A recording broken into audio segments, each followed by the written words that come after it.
बिस्मिल्लाहिर्रहमानिर्रहीम। शुरू अल्लाह के नाम से जो बड़ा मेहरबान निहायत रहम करने वाला है। अस्सलामु अलैकुम प्यारे दोस्तों। कुर्ब क़यामत के करीब अल्लाह ताला हज़रत जिब्राइल अलैहिस्सलाम को ज़मीन पर भेजेंगे और वो इस दुनिया को कुरान पाक, तमाम आलिम इल्म, हजरत स्वत, मकाम इब्राहीम, हजरत मूसा अलैहिस्सलाम का ताबूत और 5 नहरें, ये 6 चीज़ों को रूए ज़मीन से उठा ले जाएंगे और इस दुनिया में लोग इन 6 बरकतों से बिल्कुल महरूम हो जाएंगे। फिर उस वक्त कयामत से पहले कुछ ऐसे खूंखार कौम आएंगे जिनकी औरतें 1000 से ज्यादा बच्चे पैदा करने की ताकत व कुव्वत वाली होंगी और वो लोग बहुत ही ताकतवर होंगे जिससे लड़ने की पावर किसी भी इंसान के पास नहीं होगी। इसलिए उनके खौफ और हैबत से इंसान अपने अपने जानवरों के साथ अपने अपने घरों में छुपे होंगे, क्योंकि वो लोग जहां से गुजरेंगे उस जगह के जंगली जानवर, परिंदे, पानी, हरी व सूखी चीजें, सांपों, बिच्छू और इंसानों तक सब चट यानी जिंदा खा जाएंगे और जो कुछ भी उनके रास्ते में आएगा सब निस्त नाबूद यानी तबाह और बर्बाद कर देंगे। तो मेरे प्यारे दोस्तों, कयामत सीरीज के छठे वीडियो में हम आप लोगों को याजूज माजूज के बारे में पूरी मुकम्मल जानकारी बताने वाले हैं। जैसे याजूज माजूज कौन है, किस तरह इस दुनिया पर हमला करेंगे और अभी वो कहाँ हैं और उस जगह उन्हें किसने कैद किया था और याजूज माजूज किसकी नस्ल से हैं, वगैरह वगैरह। तो आप लोगों से गुजारिश है कि आप लोग इस वीडियो को पूरा देखें और हो सके तो एक लाइक करें, शेयर करके अपने दोस्त और घर वालों को भी दिखाएं। तो मेरे भाई, अल्लाह की बनाई हुई इस दुनिया में लगभग 200,000 से ज्यादा मखलूक हैं। जिस तरह जमीन को पैदा किया गया उसी तरह से कायनात कयामत के वक्त फना भी हो किया जाएगा और इस दुनिया में ऐसी बहुत सी कौम गुजरी हैं जिन्होंने बेइंतहा जुल्म किया और जुल्म की वजह से अंधेरे हर तरफ छाए हुए हैं, जिनको खत्म करने के लिए अल्लाह ने अपने नबियों को इस दुनिया में भेजा। इन्हीं जालिम कौमों में से एक कौम जिनके बारे में हम आपको बताएंगे, जिन्हें हम याजूज माजूज कहते हैं। तो मेरे दोस्तों, दज्जाल के कत्ल के बाद जब लोग अमन के साथ जिंदगी गुजार रहे होंगे, उसी दौरान अल्लाह ताला हजरत ईसा अलैहिस्सलाम को हुक्म देगा कि तमाम मोमिनों को माउंट सीना यानी कोह तूर पर ले जाएं, उसी जगह जहां हजरत मूसा अलैहिस्सलाम अल्लाह ताला से बात किया करते थे, क्योंकि अब कुछ ऐसे वहशी दरिंदे लोगों को छोड़ दिया जाएगा कि कोई कौम उनसे लड़ नहीं सकेगी। तो हजरत ईसा अलैहिस्सलाम तमाम मुसलमानों को माउंट सीना के किले में ले जाएंगे और वही रहेंगे। और प्यारे दोस्तों, इसमें कोई शक नहीं कि दुनिया के तमाम इंसान हजरत आदम अलैहिस्सलाम की औलाद हैं। इस तरह ये जालिम कौम याजूज माजूज भी हजरत आदम अलैहिस्सलाम की औलाद में से ही है। और हजरत आदम अलैहिस्सलाम की औलाद हजरत नूह अलैहिस्सलाम के 3 बेटे थे, जिसमें से एक बेटे का नाम याफ्ता और याप, इसस के 12 बेटे थे, जिनमें से 2 बेटों का नाम याजूज माजूज था और इन्हीं बेटों से याजूज माजूज की नस्ल चली। और अल्लाह ताला ने बनी आदम को 10 हिस्सों में तकसीम किया। 9 हिस्सों में याजूज माजूज बनाए और एक हिस्सों में बाकी के आम इंसान बनाए। एक रिवायत के मुताबिक ये लोग काफिर और दोजखी हैं। याजूज माजूज का जिक्र दुनिया के दूसरे मजहब की किताबों में भी पाया गया है और कुरान मजीद की सूरह कहफ आयत नंबर 83 से 97 तक पूरी तफसील तौर पर गवाही की दी गई है कि याजूज माजूज को 2 वहशी खूंखार कबीलों के नाम से नाम है और वो अपने इर्द गिर्द बहुत ज्यादतियां और जुल्म किया करते थे। दरअसल याजूज माजूज एक या कई बड़े बड़े कबीले थे। ये नॉर्थ एशिया के दूर दराज इलाकों में रहने वाले जंगजू डाकू किस्म के लोग थे। और याजूज माजूज चौड़े चेहरे और छोटी छोटी आंखों वाले लोग होंगे। उनका रंग गोरा होगा और बाल काले होंगे। उनके चेहरे जैसे मंडी हुई बाले यानी कुशा गोल होगा और ये बड़े बड़े लंबे चौड़े कद के होंगे। इनका रोज का मामूल बन गया था कि पहाड़ की दूसरी तरफ से ये खूंखार याजूज माजूज की बड़ी तादाद में आकर इंसानी दुनिया में हमलावर होते और हर चीज को तबाह बर्बाद कर देते। ये कौम इतनी खूंखार थी कि ये बड़े बड़े दरिंदों को भी खा जाया करते थे, सांप और बिच्छू को भी नहीं छोड़ते थे। जब ये बाहर के दिनों में निकलते तो सारी खेतियां उजाड़ दिया करते थे और हर चीज को तबाह और बर्बाद कर दिया करते थे, यहाँ तक कि इंसानों को भी खा जाया करते थे। उनके लिए इंसानों को हलाक करना, माल मवेशी लूटना और खेत खलियान को तबाह बर्बाद करना एक मामूली सी बात बन गई थी। और उस वक्त लोग निहायत खौफ की हालत में इस जमीनी आफत से निजात पाने के लिए अपने रब से गिड़गिड़ाकर दुआएं किया करते थे कि अचानक एक सुबह जब वो लोग सोकर उठे तो देखा कि हजारों की तादाद में आलिशान अजनबी फौज उनके मैदान में खेमा माजन है। ये देखकर वो लोग हैरान और खौफजदा हो गए।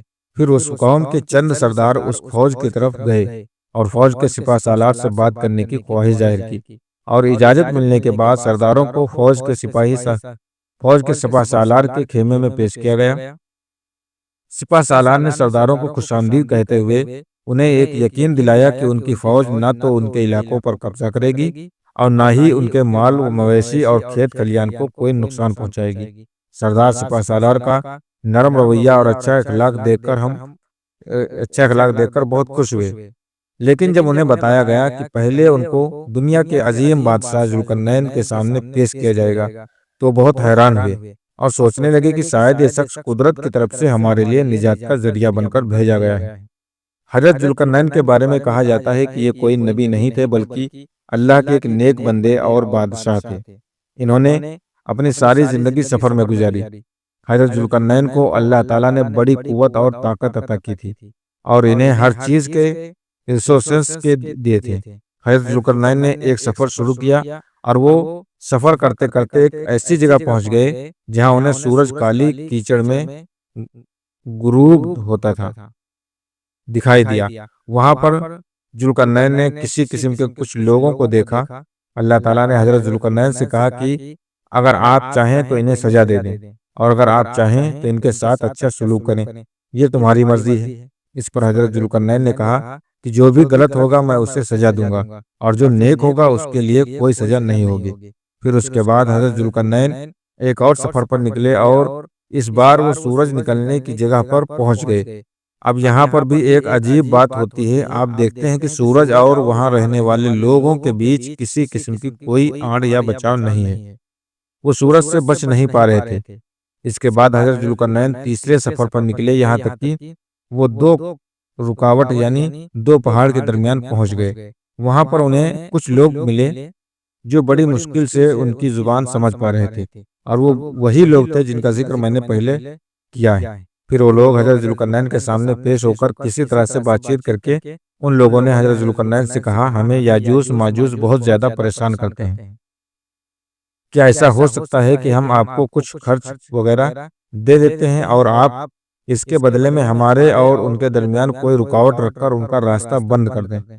इस पर हजरत जुल्करनैन ने फरमाया, जो कुछ अल्लाह ने मुझे अता किया है वो उससे बेहतर है जो तुम लोग मुझे दोगे, लेकिन फिर भी हाँ, मैं तुम्हारा ये काम करूंगा, लेकिन तुम लोग एक तरफ से मेरी मदद कर सकते हो। मुझे तुम्हारी कुव्वत और ताकत चाहिए होगी। अगर तुम लोग ऐसा कर दो तो मैं तुम्हारे और याजूज माजूज के दरमियान एक ऐसी मजबूत दीवार बना दूंगा जिसे याजूज माजूज ना तोड़ पाएंगे और ना ही उसे पार कर पाएंगे। और हाँ, जुल्करनैन इनका लक़ब था जो दो वजहों से दिया गया था। एक तो ये कि उन्होंने जमीन की दो इंतहा के सफर किए थे, यानी मशरिक से लेकर मगरिब तक, और दूसरी ये कि एक ऐसा ताज पहनते थे कि उस पर दो सींग हुआ करते थे। कहा जाता है कि दुनिया भर के बादशाह इनके ताबे थे और इनके खालाजाद भाई हजरत खिज़र अलैहिस्सलाम इनके वजीर थे। कुछ लोग सिकंदर आजम को जुल्करनैन समझते हैं, लेकिन ऐसा नहीं है, क्योंकि हजरत जुल्करनैन एक अल्लाह को मानने वाले मुसलमान थे और सिकंदर आतिश परस्त और कई खुदाओं को मानने वाला था। इसलिए सिकंदर जुल्करनैन नहीं हो सकता।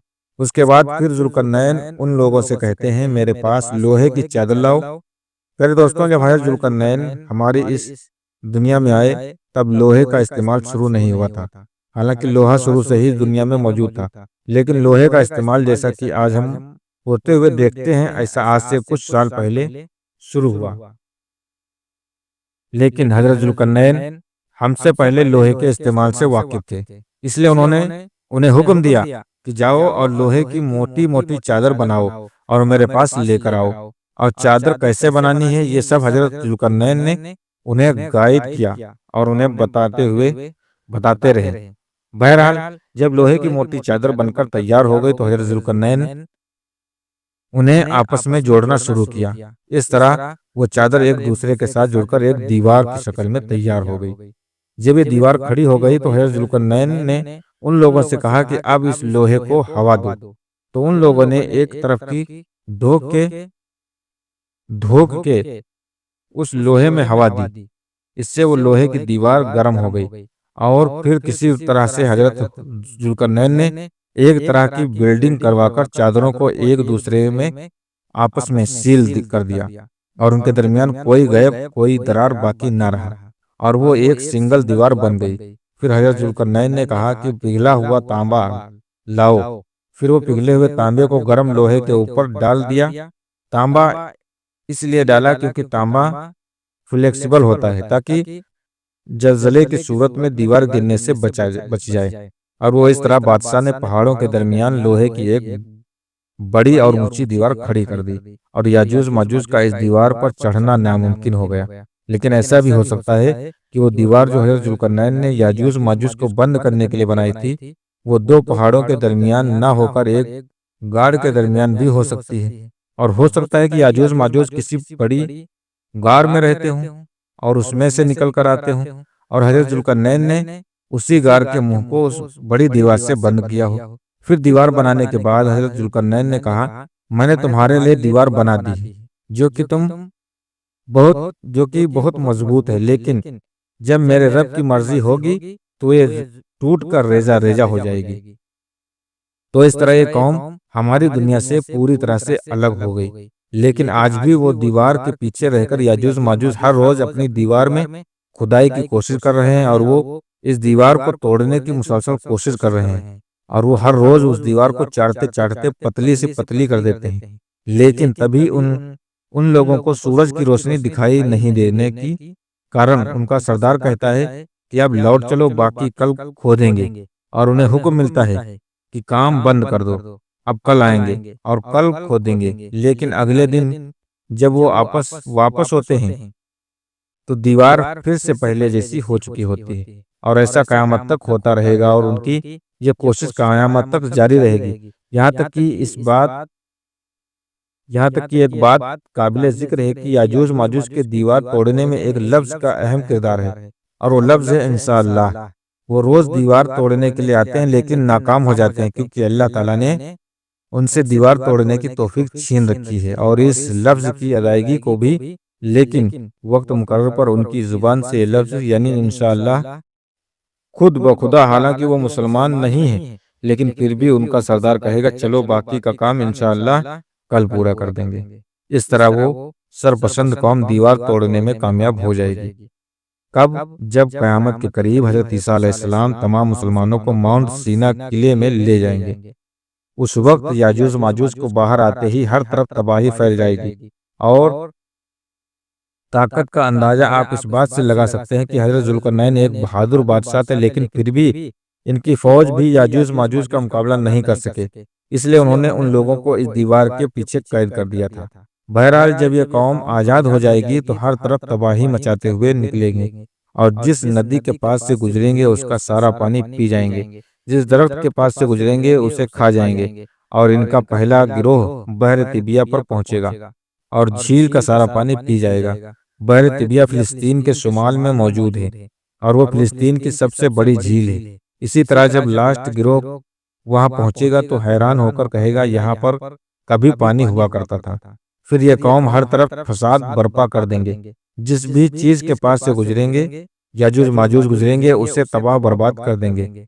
उनके खौफ और हैबत से इंसान अपने अपने जानवरों के साथ अपने अपने घरों में बंद हो चुके होंगे। खाने पीने की चीजों में बेहद कमी हो जाएगी। यहाँ तक कि हदीस में आता है कि उस वक्त बैल के एक सर की कीमत उतनी हो चुकी होगी जितनी आप सल्लल्लाहु अलैहि वसल्लम के जमाने में 100 दीनार हुआ करते थे।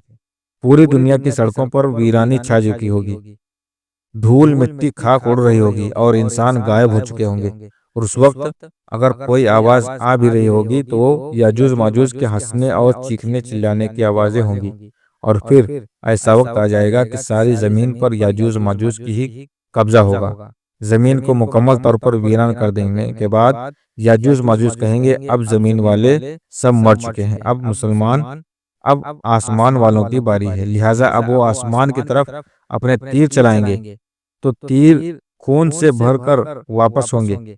अब सवाल उठता है कि इतने एडवांस दौर तीरों का इस्तेमाल क्यों करेंगे?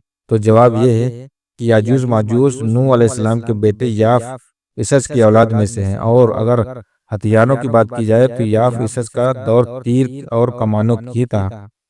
लिहाजा हम ये कह सकते हैं कि जब वो लोग बाहर आएंगे तो वो जिन हथियारों से बखूबी वाकिफ हैं वो तीर का मान ही होंगे, क्योंकि उन्होंने तीर कमान का ही इस्तेमाल किया हुआ है। इनको पता ही तीरों कमान का है, इसलिए हम अंदाजा भी लगा सकते हैं, क्योंकि अगर असल हकीकत तो अल्लाह ताला ही जानता है। लेकिन एक बात याद रखने लायक है कि वो वक्त हमारी सोच और समझ से एकदम बाहर होगा। हम अपनी अकल अंदाजा तो लगा सकते हैं, लेकिन कोई भी शख्स इन बातों को दावे के साथ नहीं बता सकता कि उस वक्त ये सारी बातें किस तरह से होंगी। लेकिन कुछ बातें तो यकीनी हैं जो हमें हदीस से पता चलती हैं। याजूज माजूज की दौड़े वक्त में जब पूरी दुनिया तबाह बर्बाद हो जाएगी तो फिर उधर पहाड़ पर हजरत ईसा अलैहिस्सलाम अपने साथियों समेत मिलकर दुआ फरमाएंगे, अल्लाह इन याजूज माजूज से हमें जिन्ना निजात दिला दे। तो हजरत ईसा अलैहिस्सलाम की दुआ कबूल होगी, और हजरत ईसा अलैहिस्सलाम की दुआ से ही इन याजूज माजूज की गर्दन में अल्लाह ताला एक बीमारी पैदा कर देगा, और वो किसी किस्म का वायरस होगा जिससे उनकी गर्दन में एक जख्म पैदा हो जाएगा, और वो उस जख्म की वजह से वो मर मर कर सड़ कर सड़कों पर गिरने लगेंगे। चारों तरफ उनकी लाशें मिलने पता निकल रही होंगी।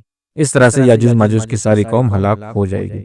मोहतरम बुजुर्गों, दोस्तों, ये थी हमारी आज की वीडियो जो आप लोगों के सामने मैंने बयान की। उम्मीद करता हूँ कि वीडियो आप लोगों को पसंद आई होगी, और अगर अभी तक हमारे चैनल पर नए हैं तो प्लीज़ चैनल को सब्सक्राइब कीजिए। आप मिलते हैं अगली वीडियो में, तब तक के लिए अल्लाह हाफिज़।